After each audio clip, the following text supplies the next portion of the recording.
What's up, my wealth building moguls in myth the making? Welcome back to another episode of the Do.Different.Better Show, where we talk about wealth, wisdom, and money moves, making finance simple for everyday people. I'm your host, Elaine Rasmussen, CEO and founder of Social Impact Now, Connective Institute, and managing director of the Integrated Capital Fund. Today, we are going to be talking about one of the biggest myths out there, and that is you do not need a traditional mortgage to own property. There's so many creative financing opportunities that have come available, and I'm going to talk about them today. That's right, the 30-year mortgage is not the only way to secure real estate.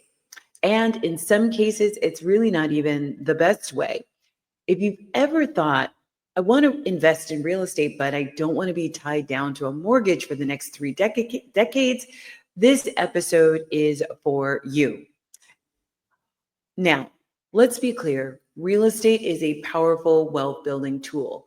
But today, we're flipping the script on traditional homeownership and diving into creative ways to own, invest in property without taking on a conventional mortgage.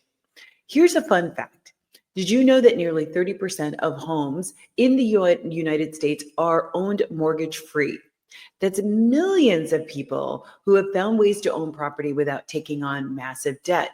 So, how did they do it? Well, we're going to break that down today. First, let's unpack the myth of the 30-year mortgage, right? So, let's talk about why mortgages aren't the only path to ownership. When most people think of ownership, they think of banks and loans and a 30-year commitment, and that's quite normal. That's what we know from our parents and possibly our grandparents if we have that advantage.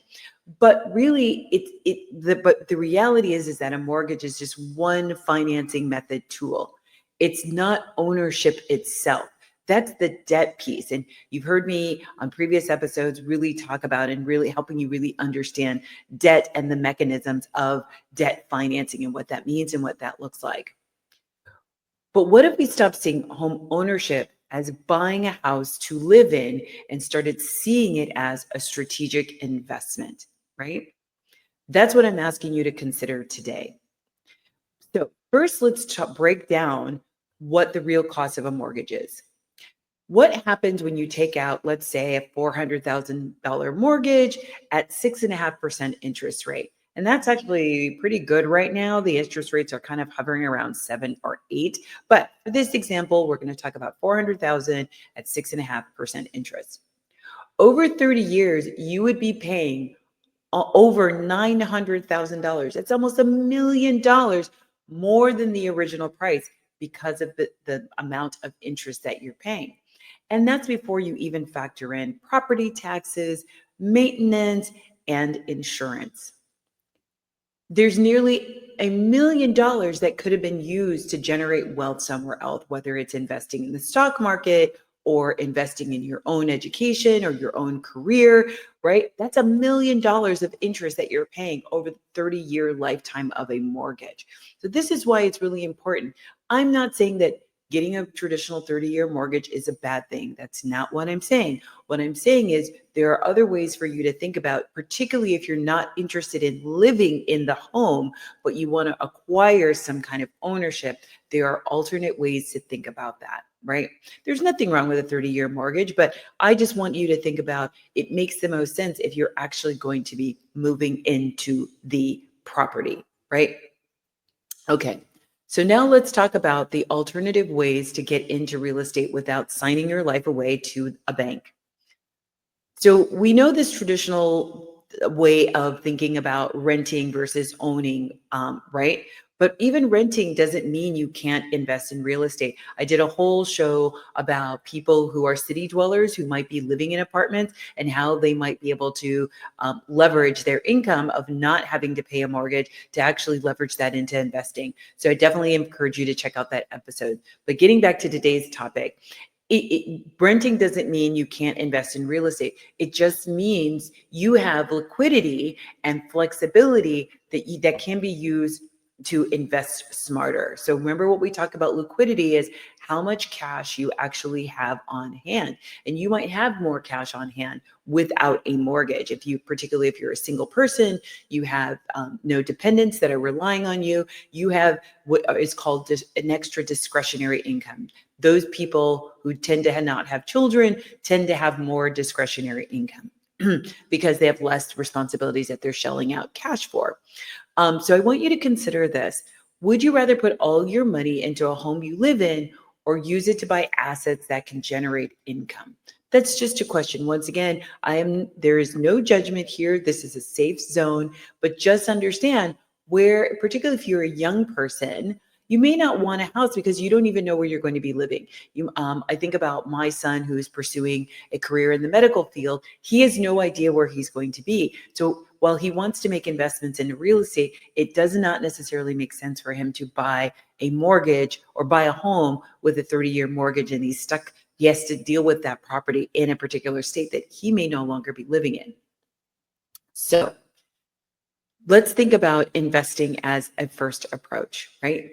One, you can buy property for cash flow, not necessarily for your own comfort. Instead of focusing on your dream home, focus on income generating properties like small multifamily units, house hacking, and we'll dive into that in the next segment, or fractional ownership. So think about co-buying or real estate investment trust. And I'm going to talk about both of those. So one of the things that I really want you to think about is what makes sense for you. And so you've heard me talk about in previous episodes, you really got to get a clear path on like what's going on in your life, what might be going on in your life in the near future. And when I say near future, 3 to 5 years, right? You might be graduating college or you might be planning for a child. Those are going to be things that have financial impact. And so when you're looking at possibly making an investment or even buying a home, you want to think about how might my financial life be changing due to different things that will be happening based on how old I am or the goals that I have, right? These are all really, really important things that you really want to think about. When I think about my son, who, while he was in the military, he was able to purchase a multifamily unit home. While he was able to do that, he actually was able to rent that out to one of his Army buddies, right? So this is one opportunity where he still lives at home with us, right? Which is fine, which is great. But at the same time, he now has a financial asset that has already, in the few years that he's owned it, has accrued equity in the property. So now he bought a house at a certain price. That house has now gone up in value in 30%. 30% because of actually all of the development that's happening around his property. And he made some initial investments into the property to renovate it. Very small, marginal, but they were significant enough that he could demand more rent. So now he has a multifamily unit. He's collecting rent from 2 different units, and one of the units practically pays the entire mortgage. So the rent that he collects from the second unit, actually, he can just put into a bank account to save for if an emergency happens, either with himself or with the property. So these are the things when you think about, particularly if you're a young person, or maybe you're an older person and your kids have already left the house. This is a great opportunity for you to consider, well, how might you want to leverage all of your resources to actually start thinking about co-investing. I'm right now talking with a couple of colleagues of mine, of co-investing in a vacation property, right? So we're looking at co-investing our money. We don't plan on living there, but co-investing our money. She works for workshops. I'm going to start hosting workshops. We have another partner who also hosts workshops, and we're looking to buy a vacation home where we can host our workshops in this home. So it is now part of the business. So there's lots of different ways that you can start to think about how you might want to elevate or reimagine how you can think about ownership of real estate or a home or a vacation property or even, I have a friend of mine, she She does have a timeshare, and I know timeshares get a bad rap. And I think that there is plenty of reason for that. But I also think that not all timeshares are built the same. She is a timeshare where she gets 5 trips a year that she can take anywhere around the world. And I was actually able to benefit from that. I wanted to take some time off and just run away. And so, because of her options, I was able to get basically what would have cost me probably $3,000 at an all resort community. I was able to get it for $800. Now, I don't have to pay her for that. I gave her the money to pay for the reservation, but outside of that, there was no cost to her. But she's getting the benefit of not only having this vacation opportunity, but also providing that to her close friends to be able to say, hey, if you need this, I don't need it right now. So why don't you go ahead and leverage this? So I just want to get your brain tickled a little bit about how you can think about different opportunities as it relates to thinking, decoupling home ownership, property ownership with actually home ownership, right? And your mortgage, which is typically tied to the place where you dwell, the place where you live, and being responsible for, being responsible for all the things that come with a home, especially if that's a home you're not going to be living in. Another mechanism it's been really it's been really popular, is just buying land, knowing that there is going to be an eventuality where somebody might want to acquire that land as part of a larger parcel, or somebody might want that land. You might want to build on that land in your retirement. So you buy the land, the taxes are relatively cheap, and you just hold on to it. Most of the time, through history, it is demonstrated that land, whether there's a dwelling on it or not, increases in value over time. So even though you're going to be having those what are called carrying costs, which is like the taxes and the insurance, you're going to have to pay that every year. You have this asset that has value for long-term use, or some use in the future, right? So here's my call to action for you, right? I really want you to challenge and rethink, why do you want to own property? Is it for stability? Is it for legacy? Is it for passive income? And we've talked about in previous episodes of like trying to get super, super clear on where you are in this moment and what can you actually take on, right? Physically, mentally, spiritually, financially, what does it look like? But also, what are you trying to do? If you want to buy a home and get a traditional mortgage, there's, once again, nothing wrong with that. And maybe investing is something you do in the future, 2, 3, 4, 5 years in the future. If that's what makes sense for your life right now, then that absolutely is what you should focus on. However, if you're in a different place, like I said, maybe you're an empty nester, maybe you have no dependents, you have fur babies, maybe you have, you are a young person and you're still living at home and you have a lot of discretionary income. Maybe that's the opportunity I think of, like, oh, what could it look like if I purchased some multi-purpose, or I'm sorry, a multi-family unit, or a small single family home? What could that look like if I purchased that? And would I be able to manage that financial responsibility? So here's something that you can start to do today.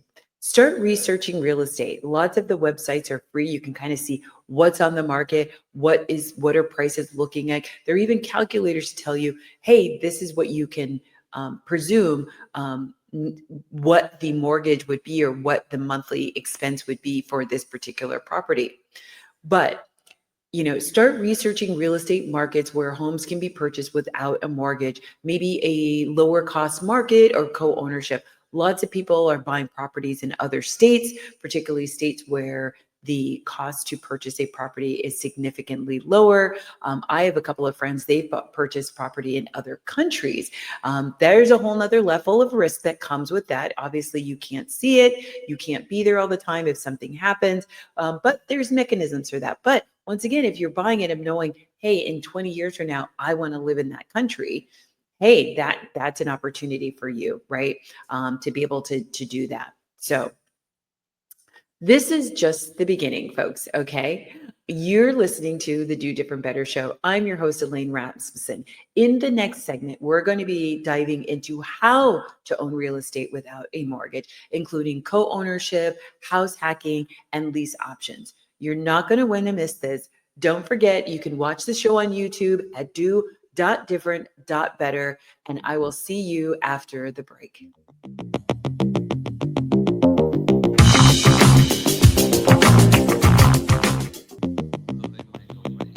Welcome back, my real estate renegades. If you're just tuning in, we're taking a deep dive into how to own property without a mortgage. That's right, no 30-year loan, no crushing debt, just smart investing. So, in segment one, I talked about debunking the myth that a mortgage is the only way to own real estate. And I talked about why home ownership should be about strategic investing, not emotional spending. Now, let's roll up our sleeves and get into the how, the practical, creative strategies that let you secure real estate without borrowing hundreds of thousands of dollars from a bank. Whether you have some savings, a decent income, or you're just starting from scratch, there is a pathway for you. So let's get into it. Strategy number one, we're going to be talking about house hacking, right? So that is living for free while others pay your mortgage, right? So what if I told you you could own a property and someone else would pay for it? That's exactly what house hacking does. So let's really talk about what is house hacking. One is buying a multi-unit property like a duplex, a triplex, or a fourplex. You live in one of the units and you rent out the other units to other people, right? Or maybe it's you've got a spare room in your house. Maybe your kids have left or your family has left and you have some spare rooms. You could rent out those spare rooms in a single family home to offset your housing costs or your mortgage. The other is turning your basement or garage into a rental unit. If you live in the Bay Area or San Francisco area, this is a very common practice. I had a friend of mine who was renting out her garage, literally her garage, for like $800 a month, right? A garage, right? So somebody, and you can rent that out, obviously, if it's not legal for people to live there, that is not what you want to do. I do not want you get into any trouble, but there are people who they've got a band that they want to be able to rehearse. Maybe they're looking for just space for their stuff and they want it to be nearby where they live. And so you will be providing them a perfect opportunity by renting your garage to them. So I think I shared with you earlier about the story of my son. When he initially bought the multi-unit property he was living in, that he purchased, he was living on the top floor. His tenant was living on the bottom floor. His tenant was paying for 90% of his mortgage. So all he had to come up with was a couple of $100. He was going to school, so it worked out great. So he could go to school and know that his mortgage was paid for, right? But here's why it works. The rent from your tenant covers your mortgage or pretty darn close to it, right? Meanwhile, you're building equity in the property while keeping your living expenses very, very low, right? Finally, it becomes a launch pad for building long-term wealth because it's reducing your personal overhead while the actual value of the property is going up. So if you find yourself in a financial bind and you need to sell the property, more than likely you're going to sell the property for more than what you bought it for. And once that mortgage is paid up, you get to keep the balance, whatever is left over, right? Or you just keep holding on to the property and keep renting the property, and it just will continue to increase in value over time. And you can leverage the equity that you build in that property, maybe to go buy a business or maybe to go buy another property, right? So let me give you an example just to bring this all to real time. Let's say you buy a $300,000 duplex and you rent out one unit for $1,500. If your mortgage or financing alternative, and we're going to talk more about that later, is $2,000 a month, your rental income is already covering 75% of your housing cost, right? Look, you're building wealth while keeping your living expenses super, super low. It's a lot easier to come up with $500 than it is to come up with $2,000, right? So these are the ways that you want to think about what is your appetite? What can you actually do? And how are you going to actually manage it long term? These are all questions you want to be able to answer before diving in. I don't want you to just diving in cold like, oh, this is amazing. I'm going to go out and buy a property tomorrow. there is some thinking that you want to think through so that you can manage. And as you go through the due diligence process or underwriting process, they will actually make you answer those questions that you've thought about some of these things, and you can actually manage it. But the thing that you really want to take away from all this is run the numbers and how much rent can you charge? What is the market rate for rent in that community? And can that actually cover most, if not all, of your living expenses, right? So just being very practical and tactical about that. Strategy number 2, co-ownership. You can partner to buy property without a mortgage. Okay. All right, so maybe house hacking isn't the thing for you, but what if you could own a property without going in alone? This is where co-ownership comes in. So first, let's talk about what is co-ownership. Co-ownership is teaming up with friends, family, or business partners to buy real estate together. Instead of taking out a massive mortgage alone, split the costs, responsibilities, and the profit of owning a property. So I shared with you before the break, me and a couple of my colleagues, we all run workshops. We haven't really been able to find a space that works for us. And we want to be able to have people stay overnight if they want when we're doing our workshops, or come the day before, rest before we get into the workshop the next day, including ourselves. So we're going in, but we're all going to be having our workshops at different times of the year. So for us to be able to go in and buy a property, that property now is a business expense, and we now, all three of us, have use of that property, right? It's great because I'm not having to go and buy a nearly $1 million property all by myself, and neither are they if we know that we're not going to be using it 100% of the time. And we've agreed whenever we are not using the property for one of our workshops, we're going to Airbnb the property. So the idea is that the property is always going to be making money at one point or another, either from our businesses, from doing our workshops, or from renting it as a vacation rental on the market, whether it's Vrbo or Airbnb, right? So let me get into the next level of nitty-gritty of how it works. You and your co-owners create a legal agreement that lays out who owns what percentage of the property, how the expenses will be shared, and an exit strategy, right? So this is no different than any other business. You want to outline all of the who, what, where, how, and why of your agreement. And I would encourage you, if you're going to do multiple properties, every property should be its own entity, right? The rule of thumb is real estate are built on an LLC structure. So every property should be its own LLC. And many people will say, hey, just name the LLC the property address. Just makes it easy. So when you're seeing what you own, you know exactly what you're talking about for that particular property. But let's get back into the legal pieces of it. So once again, you're going to want to know who is responsible, who owns what percentage. If you're putting in 50% of the down payment, is that equate to 50% ownership of this particular property? These are all things you're going to have to work out with your co-owners if you're going in with friends or family or business partners, right? But you outline all of that. But I'm going to give you a concrete example. Instead of struggling to buy a $400,000 house on your own, you and your three friends each contribute $50,000 to buy the property in cash and rent it out, right? Then everyone earns rental income while owning a piece of that appreciating asset, right?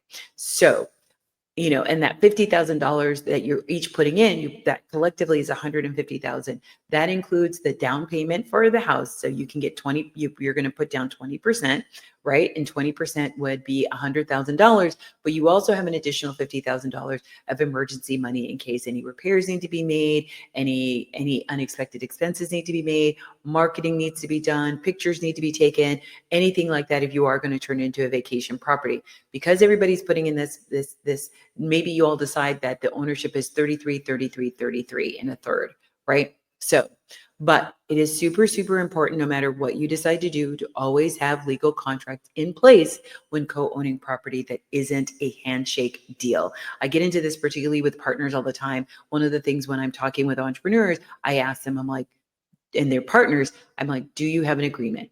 Do you have an agreement? And I would encourage even spousal partners to have an agreement that is specifically about the business. Well, yes, We want love to be forever. It isn't always that. So having an agreement with your spouse about that is informed by the laws of your state, and every state has different laws of what that looks like. Those should be reflected in your agreement with your partner if you're going into business together, right? So here's my action step. Look into co-ownership platforms like Picasso or Arrived Homes, which make it really easy to go and co-invest in properties, particularly vacation properties.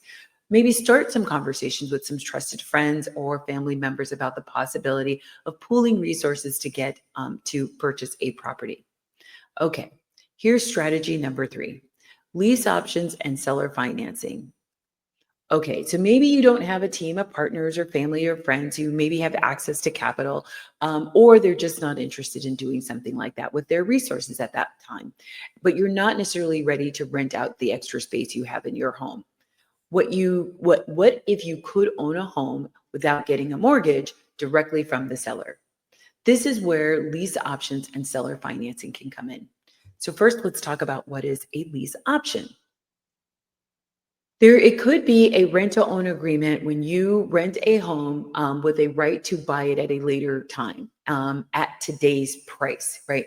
And you may have heard contract for deed. There's a few different other names for it, and there's different structures of how it can work. But what happens is a portion of the rent goes toward the down payment with no bank loan required upfront, right? So how it works is you negotiate a lease with the owner where you pay monthly rent, but a portion of it is credited towards a future purchase, right? But you're locking in today's purchase price even if the home rises in value, right? So if you rent a home for $2,000 a month and $500 is going towards the down payment of each month, in 3 years you would have $18,000 saved, and you could buy the home without needing a bank loan up front, right? That's how it works. There's lots of nitty gritty. I'm oversimplifying this a lot, but the whole concept is that being able to negotiate, particularly if you've been a renter in a property for a long time, and if that owner is getting older, that might be something that they'd be amenable to. They don't necessarily want to go through the hassle of finding a realtor, making over the house, having, realtors walk through and all of that. So if you go to them and say, hey, you know what? We've been a tenant for 10 years. We are really interested in buying. You've talked about you want to move to Florida. Is there a deal to be struck here where that we could lock in a price today and we are going to pay extra on top of our rent that will go toward the down payment? Now, here's an important thing you need to know. The deal might be structured where if you miss a payment or you miss multiple payments, you are going to default on all the payments that you've made up until that point. So once again, these are things that you negotiate with the owner of the property, but there are repercussions, or there could be repercussions if for some reason you're unable to make those extra payments for a significant length of time, or you default on the rent altogether. You could default on any payments that you made and not get any of that money back. So those are things, once again, they're not automatic, they are negotiated, but you do have negotiating power to talk through those details with the particular owner. Now, let's switch gears and talk about seller financing. So seller financing, instead of getting a bank mortgage from the bank, you're going to make payments directly to the seller. This works well when a seller owns the house outright and is willing to offer flexible terms, right? So here's an example. A seller wants $250,000 for their property. Instead of paying a bank, you agree to pay the seller $2,000 a month for 10 years, no bank loan required. You and the seller negotiate the interest rate, the payment schedule, and the buyout options and default options of what happens if you default, right? So what's great about that is maybe your credit is not the best. And so but you're a good renter, you have good rental history, you've got good payment history, but your credit might be new, you might be a new American, you might not have built up, but that doesn't mean you're not credit worthy. You just may not be credit worthy to a traditional financial institution like a bank. But if you've got a good rapport with the seller, that might be something that they would be open to. So here's an action step.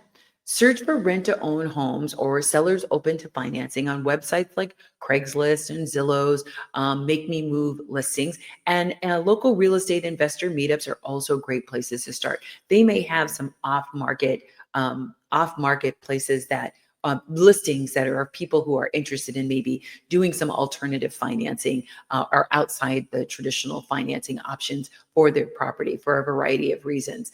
Um, one of my family members, they were selling their cabin, and the person who was the person who lived on the cabin site lived next door. They wanted to purchase it, and so they asked for seller financing. They're like, "Hey, I just bought a home. I don't think that I could qualify for another big purchase because I just bought a property. I would like to work with you directly." And since we had a relationship, they had a relationship with this person over the last few years.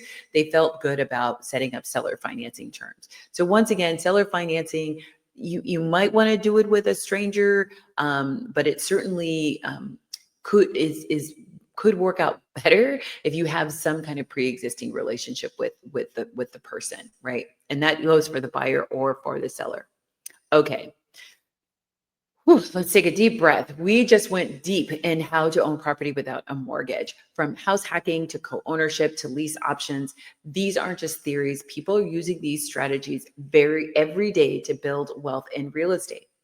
So up next in the next segment, excuse me, in the next segment, we're going to talk about how to scale your investments, on how to go from owning one property to multiple, and how to turn your real estate hustle into real financial freedom. So don't go anywhere, because if you thought this was good, it's about to get even better. Don't forget to watch the show on YouTube at Do.Different.Better. I will see you in a minute.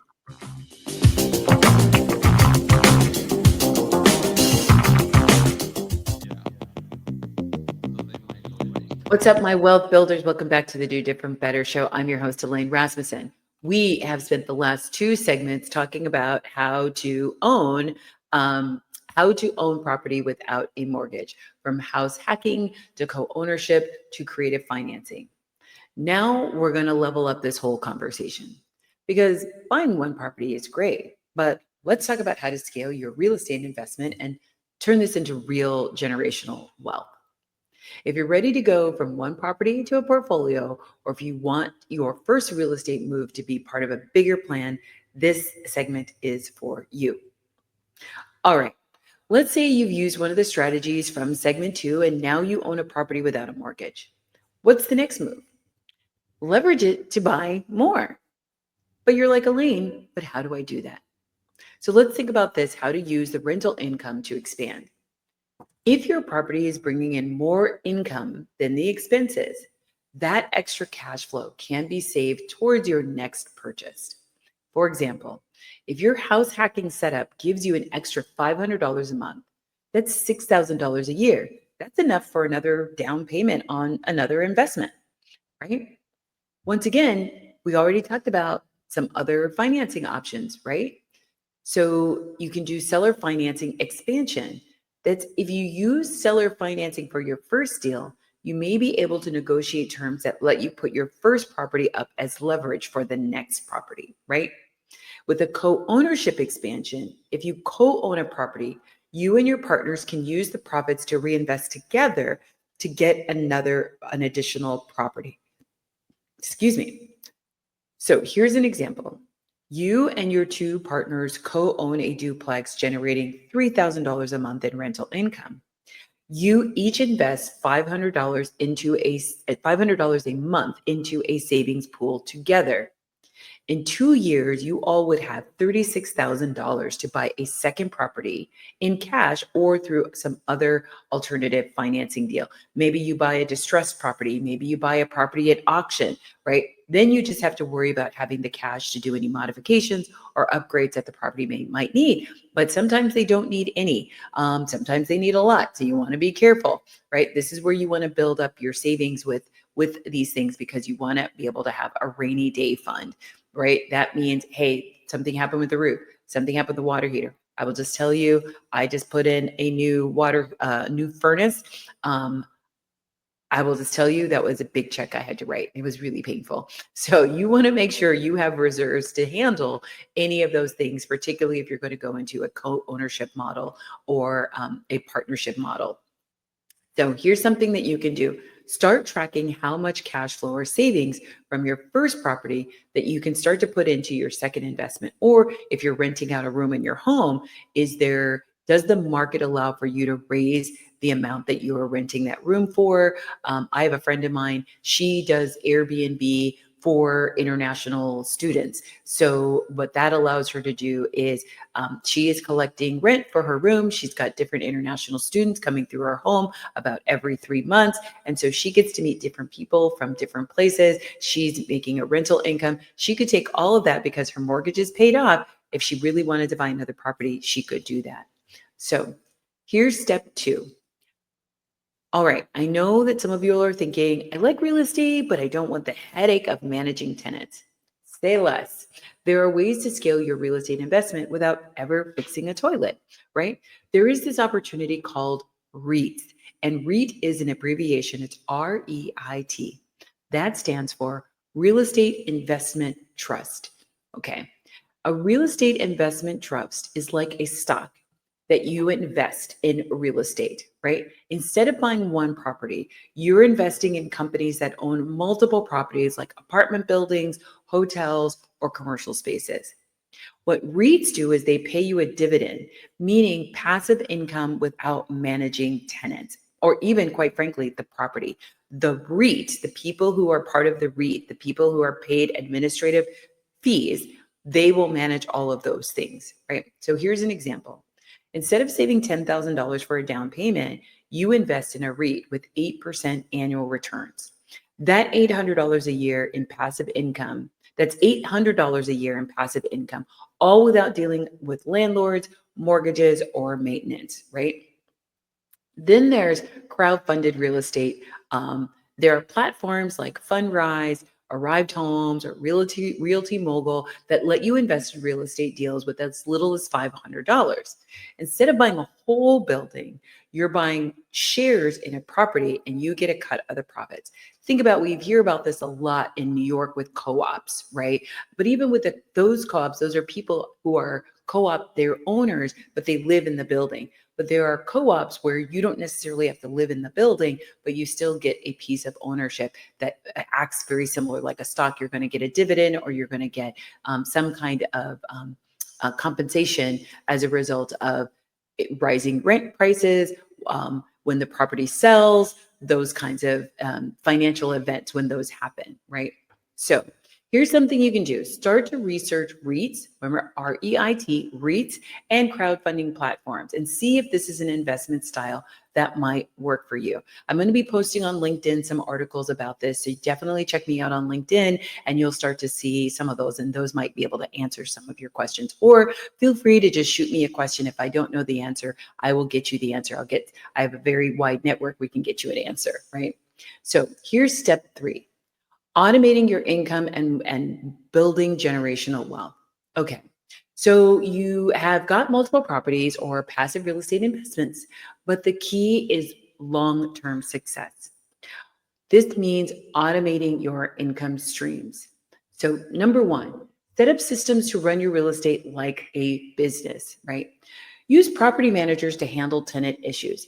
Yes, it costs money, but it saves time. So just think about, what is your time worth? If you've got nothing going on and you don't mind answering all these calls, that's great.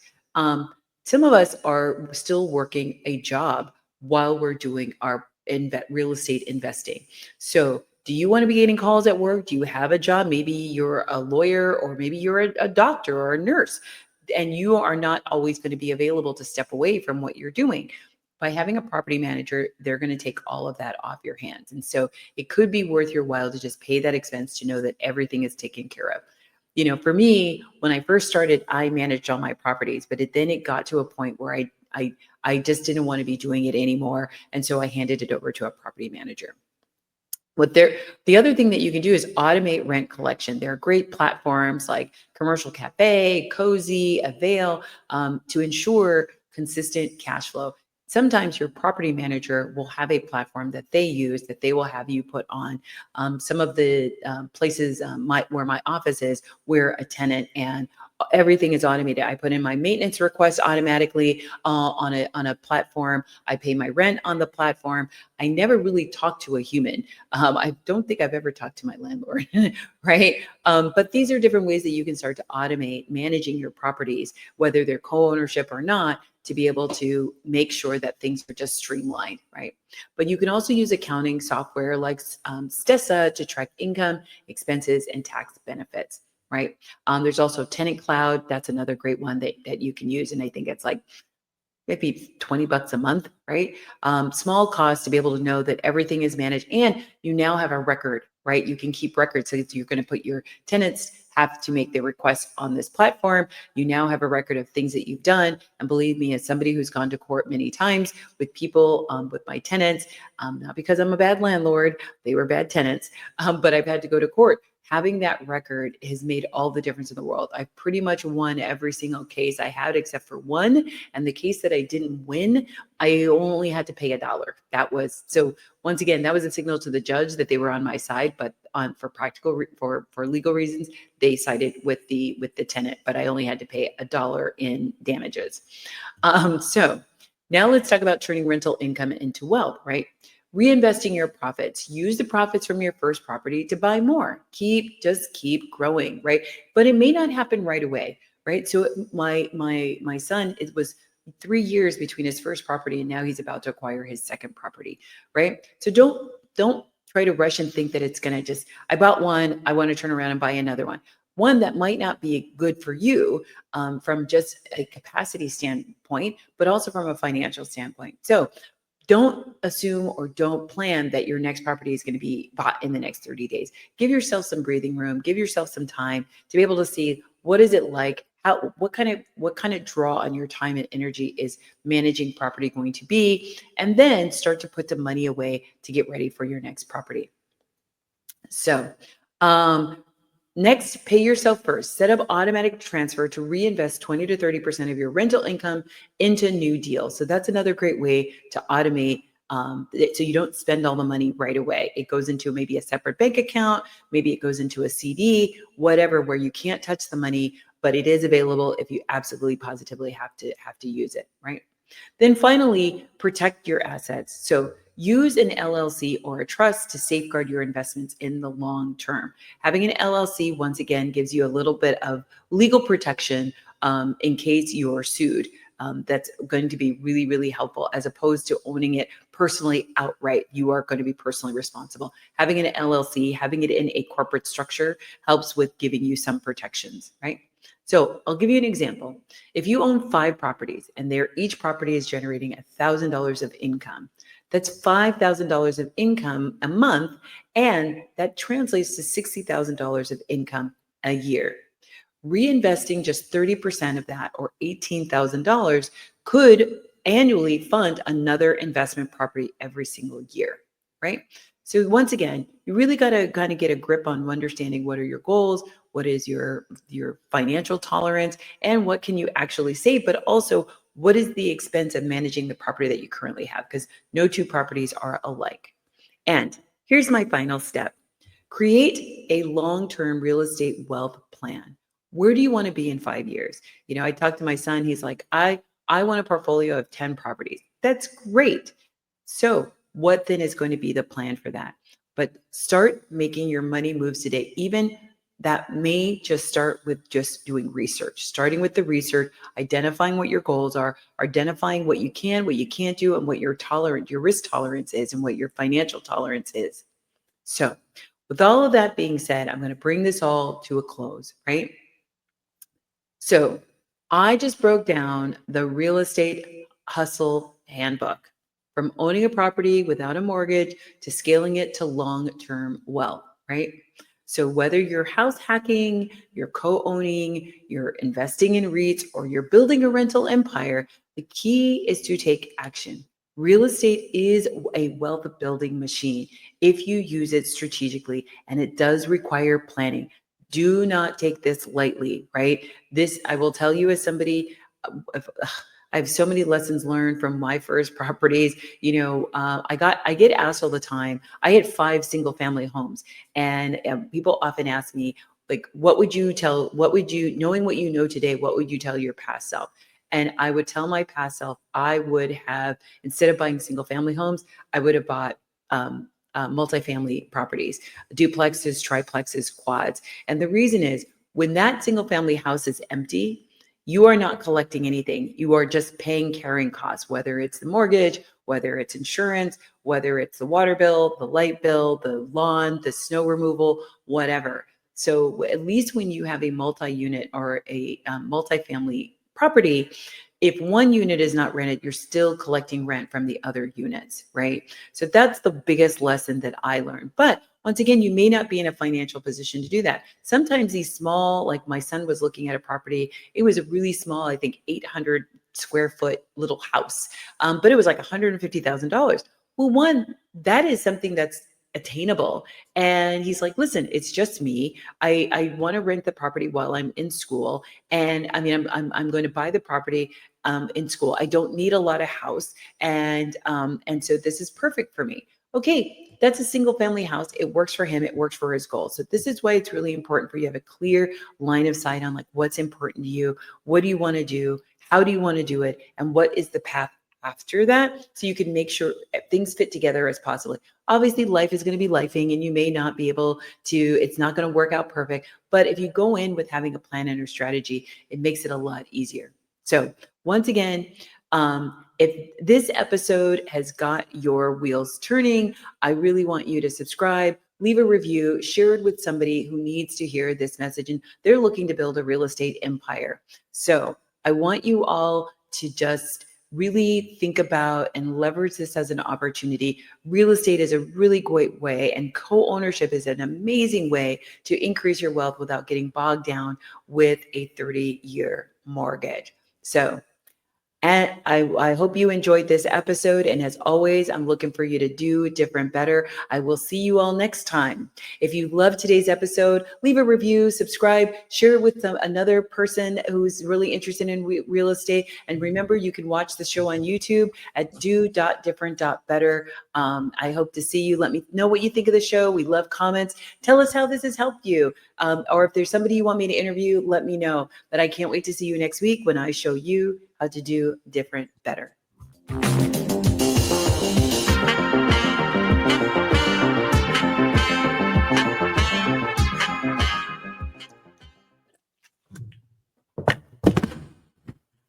Ooh.